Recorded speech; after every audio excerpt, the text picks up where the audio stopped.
प्रितीच्या बावडीनो तुमकां सगल्यांक देव बरो दीस दिवं म्हणटा। हांव आयज जावन आसा रोमाचो आयतार, पाम संडे। आनी बावडीनो आयच्या शिवर्तमानान जे एकदम लांब आसा आमी वाचचे ना, पूण आमी पळयता कशे भाशेन जुदास जेजूचो घात कोत्ता, कशे भाशेन सगळे शीश जेजूचे ताका सोडटात आनी कशे भाशेन जेजू जेन्ना जेत्समनीच्या मळ्यान वता थंयसर आपल्या बापाशी मागणें कोत्ता आनी म्हणटा, बापा ही जी काल्स आसा पयस कर, तुका तुजी खोशी जाल्यार, पूण म्हजी खोशी न्हय, तुजी खोशी जावनी। आनी भाव भयणीनो, जेन्ना आयचे शिवर्तमान आमी वाचता, ताजेर नियाळ कोत्ता, आमी पळयता जेजू आमचो कितलो मोग कोत्ता, कितलो मोग कोत्ता। भाव भयणीनो, ज्या दिसा आदान इवेन ते पातक केलें, कितें घडटा? आख्ख्या मनशाकुडाक पातकान, आख्खे मनशाकूड पातकान बुडटा, पातकान। आनी आमी जेन्ना ह्या संवसारान येता, आमी पातकान ह्या संवसारान येता। पूण भाव भयणीनो, कितें घडटा? जेजू जावन आसा देव, तो मनीस जावन ह्या संवसारान येता आनी आपचे पाटकांचे बोगसणे तो दिता खुर्सार वचोन। आनी जेन्ना आमी नियाळ कोत्ता खुर्साचेर कितें घडलें तें, कशे भाशेन जेजून आमचो जागो घेतलो, ही बिकेम अ सबस्टिट्यूट। आमी जे भोगूंक जाय आसलें तो भोगता, आपले शीस, ज्या शिसाचो इतलो मोग कोत्तालो तो, ते शीस ताका सोडटात, ताजो घात घेतात। आनी भाव भयणीनो, जेजू हें सगळें पळयना।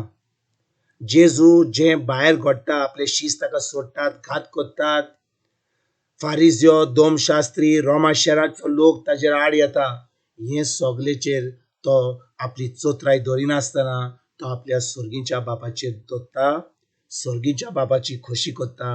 आनी भाव भयणीनो, तो खुर्सार वचोन आमच्या पातकांचे बोगसणे तो दिता, आमच्या पातकांचे बोगसण्याचे फारीकपण तो दिता। आनी आतां जी आमी ताजेर बावाट दोत्ता, आतां आमी देवाची भुरगीं जाता।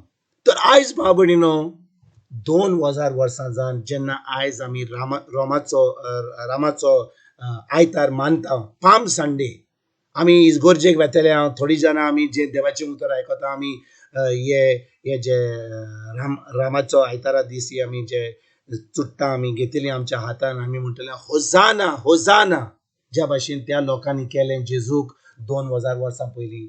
आमी आमकांच एक प्रश्न विचारया, खरेपणी आमी जेजूक होजाना होजाना कोत्ता, आमी ताका आमचो सोमी देव म्हूण मानून घेता, ताका आमी म्हणटा सायबा सायबा, पूण खरेपणी आमी ताचें उतर पाळटा काय?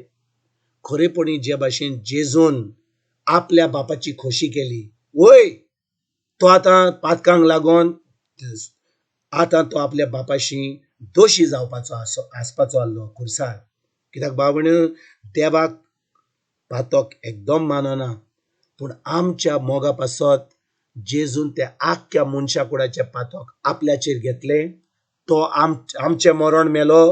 आनी भाव भयणीनो, जेन्ना आतां आमी जेजूचेर बावट दोत्ता, ताच्या उतराचेर बावट दोत्ता, सर्गीचो बाप आमकां सगल्यांक आपल्यो पुतो आनी धुवो म्हूण मानून घेता। आनी आमी फकत जेजूक सायबा सायबा म्हणलें जायना, आमी ताचें उतर पाळूंक जाय। आमकां जाय पवित्र आत्म्या उदेशी, पवित्र आत्म्याच्या आदारान तें उतर आमच्या जिवितान पाळपाक करपाक, नाजर भाव भयणीनो, आमी आमकांच फटयतले।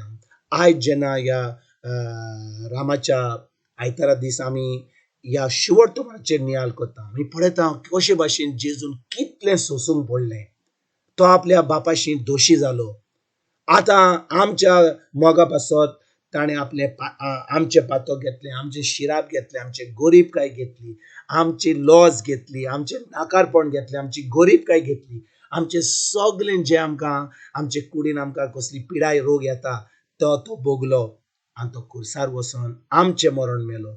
आनी आयज भाव भयणीनो, जेन्ना आमी जे जेजून केलां ताजेर आमी नियाळ कोत्ता, ह्या रामाच्या आयतारा दीस आमी फकत जेजू, फकत होजाना आनी देवाचो पूत आनी हालेलुया आनी सगळे जे त्या लोकांनी म्हणलें आनी ताका 2-3 दिसांनी ताका जिवेशी मारलो तेच भाशेन आमी करपाची गरज ना. पूण भाव भयणो, पवित्र आत्म्या उद्देशी जेन्ना आमी जेजूक आमचो साहेब म्हणटा, आमी ताका सायबा म्हणटा, आमी ताका आमचो देव आनी सरोंडार मानता, ताजें उतर आमी पाडुया, ताज्या उतरा प्रमाणे चलया, खरेपणी एक क्रिस्ती जिवीत, एक भावार्थीचें जिवीत जिवंक आयजतान आमी सुरवात करुया. तुमकां आनी तुमच्या फॅमिलीक एक बरो दीस हांव येता आनी परतून तुमचे कडेन उलोवपाक फाल्यां हाजीर जातलो. तुमकां सगल्यांक आमच्या सरोंडारा जेजूची कृपा, आमच्या सगळींच्या बापाचो मोग आनी पवित्र आत्म्याचो एकवट तुमकां आनी तुमच्या फॅमिलीक हांव आवडयता.